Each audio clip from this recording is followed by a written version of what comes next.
प्यारे साथियों, आप सभी का स्वागत करता हूं अपने एमआरएस स्टडी परिवार में।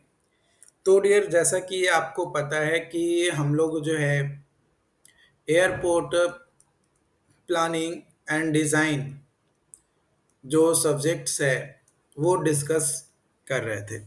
तो उसमें कई सारे वीडियोस के माध्यम से मैंने आपको जो है डिस्कस किया। इसके अलावा मैंने आपको कुछ नोट्स भी शेयर किए हैं। और नोट्स आपको कहाँ पे मिलते हैं? तो नोट्स आपको जो है हमारे इंजीनियर प्लस ऐप के अंतर्गत मिलता है। तो यहाँ पे हम आज जो टॉपिक स्टार्ट करने वाले हैं ये मल्टीपल चॉइस क्वेश्चंस होने वाला है, क्योंकि आपके एग्जाम्स में एमसीक्यू तो पूछा जाता है, तो उसका आंसर और थोड़ा बहुत एक्सप्लेनेशन भी हम लोग यहाँ पे देखने वाले हैं। ठीक है, तो यहाँ पे सबसे पहला क्वेश्चन है, which of following is not an aircraft characteristics affecting airport design? तो वो है आपका नंबर ऑफ इंजन्स। तो ये आपका अफेक्ट नहीं करता है। ओके, उसके बाद अगला क्वेश्चन है, the turning radius of an aircraft mainly depends on. जो टर्निंग रेडियस है एक एयरक्राफ्ट का, वो मेनली किस पे डिपेंड करता है? तो नोज गियर स्टीयरिंग एंगल के ऊपर जो है डिपेंड करता है। अगला क्वेश्चन है, jet blast is most dangerous during. जो जेट ब्लास्ट होता है ये सबसे ज्यादा डेंजरस कब होता है? तो टेक ऑफ के दौरान आपका होता है, क्योंकि टेक ऑफ के दौरान वो थ्रस्ट प्रोड्यूस करता है जो कि इंटेंस होता है बैकवर्ड एयर प्रेशर का। अगला क्वेश्चन है, what is the purpose of wind rose analysis? Wind rose analysis का मेन पर्पस क्या होता है? तो orient runway based on wind direction, जो कि विंड रोज जो है हेल्प करता है choose runway direction for headwind alignment.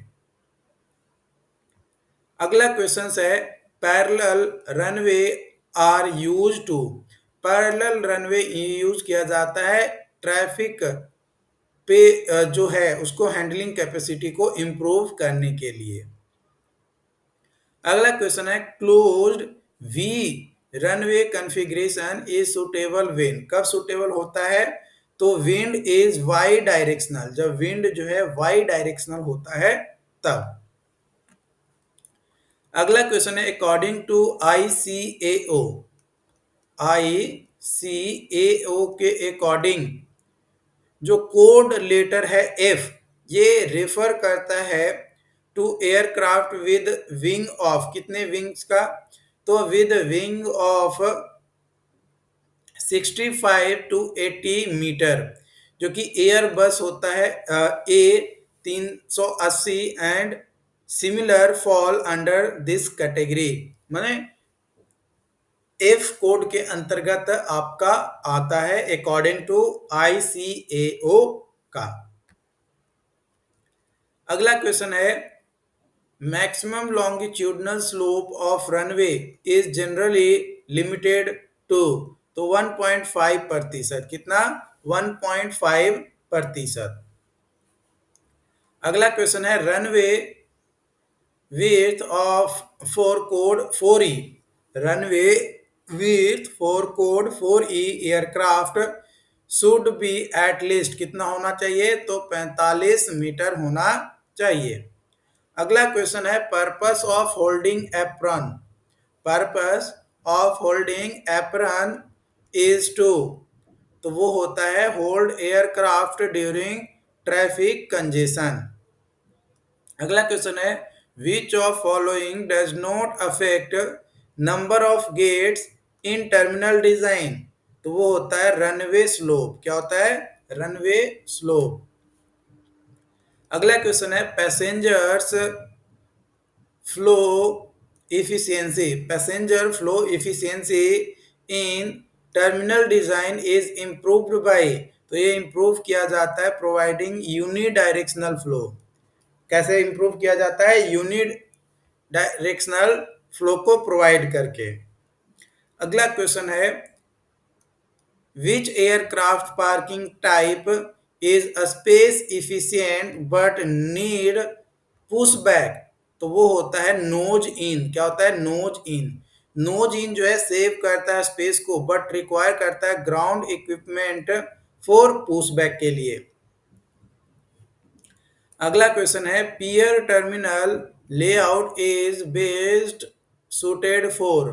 तो वो होता है लार्ज इंटरनेशनल एयरपोर्ट। क्या होता है? Large international airport. अगला क्वेश्चन है which component is not part of passenger processing. तो वो होता है रनवे अलाइनमेंट। अगला क्वेश्चन है runway edge light are usually coloured. तो व्हाइट कलर का होता है किनारा जो रनवे का होता है। अगला क्वेश्चन है taxiway centre line lights are. तो वो होता है ग्रीन कलर का। कैसा? ग्रीन कलर का, जो कि गाइड करता है एयरक्राफ्ट को ड्यूरिंग टैक्सिंग। अगला क्वेश्चन है runway number 27 implies orientation of 270 degree. यानी runway number is equal to compass direction divided by 10। तो हमारा आ जाएगा ओरिएंटेशन कितने डिग्री पे हो रहा है। अगला क्वेश्चन है pavement designed using CBR method is usually. तो वो होता है कंप्रेसिबल पेवमेंट। कैसा पेवमेंट होता है? कम कंप्रेसिबल, या कह सकते हैं कि फ्लेक्सिबल भी आपका ले सकते हैं, है ना। फ्लेक्सिबल या फिर कंप्रेसिबल भी कह सकते हैं। ठीक है। अगला क्वेश्चन है aircraft forecasting is essential for. Aircraft forecasting मतलब एयरपोर्ट पे ट्रैफिक आएगा तो वो एयर ट्रैफिक होगा। तो एयर ट्रैफिक का फोरकास्टिंग इसेंशियल होता है किसके लिए? तो फ्यूचर एयरपोर्ट कैपेसिटी प्लानिंग के लिए। अगला क्वेश्चन है कैलकुलेट करना है minimum turning radius. Minimum turning radius को कैलकुलेट करना है of an aircraft with main gear wheel base L जो है 18 मीटर है and nose gear steering angle जो है 55 डिग्री है। फॉर्मूला हम यूज करेंगे R is equal to L by tan theta. तो एल जो है 18 मीटर दिया गया है और theta is equal to 55 degree दिया गया है। तो हमारा 18 डिवाइडेड बाई 10 55 डिग्री तो आ जाएगा 18 डिवाइडेड बाई 1.4 जो कि अप्रॉक्स 12.6 मीटर जो है हमारा यहाँ पे आ जाएगा। ओके। अगला क्वेश्चन है an airport site has wind data shown on wind rose diagram if wind is within the crosswind component जो कि 92% of the time is the site suitable for single runway. तो देखो जो standard requirement होता है runway must be usable at least 95% of the time. तो given हमारा दिया गया 92% जो कि 95% से कम है जो कि अन सुटेबल है या नॉट सुटेबल होगा। तो यहाँ पे आंसर होगा no. A single runway is not suitable. A secondary runway और रीओरिएंटेशन इज नीडेड, है ना। या तो सेकेंडरी रनवे की जरूरत है या रीओरिएंटेशन की जरूरत जो है आपका यहाँ पे पड़ेगा। अगली क्वेश्चंस की ओर हम बढ़ते हैं। तो अगला क्वेश्चन है आपका यहाँ पे क्वेश्चन देख सकते हो कि क्वेश्चन बोला जा रहा है कि determine the runway length. Runway length को डिटरमाइन करना है required at sea level for a reference aircraft requiring 2500 यानी 2500 metre at standard conditions adjust for an elevation 1000 metre using ICAO correction factor. तो देखो करेक्शन ऐड करेंगे 7% for every 300 metre above sea level. तो elevation आ जाएगा 1000 metre, जो कि हो जाएगा 1000 डिवाइडेड बाई 300 यानी 3.33। तो इंक्रीज हो जाएगा 3.33 गुने 7% यानी 23.3% जो है हमारा इंक्रीज हो जाएगा। तो जो करेक्टेड लेंथ हो जाएगा आपका 2500 प्लस 23.3% ऑफ 2500 यानी 2500 प्लस 500 82.5 यानी 3082.5 मीटर आपका जो है आ जाएगा, जो कि राउंड अबाउट अगर देखा जाए तो 3083 है ना, 3083 मीटर जो है राउंड अबाउट हमारा जो है यहाँ पे निकल कर आ जाएगा। अगला क्वेश्चन है calculate longitudinal slope of runway if elevation at one end is 500 metre and other is 470 metre, runway length is 1500 metre. तो देखो स्लोप का फॉर्मूला होता है elevation difference divided by runway length गुने 100। तो एलिवेशन डिफरेंस है 500 minus 470 divided by 1500 गुने 100। तो 30 डिवाइडेड बाई 1500 गुने 100, तो 2 जीरो से 2 जीरो कट गया, ये 15 2 यानी 2% जो है आपका स्लोप आएगा। अगला क्वेश्चन है estimate the number of gates required if peak hour aircraft movement is 24 and average gate occupancy time is 30 minutes.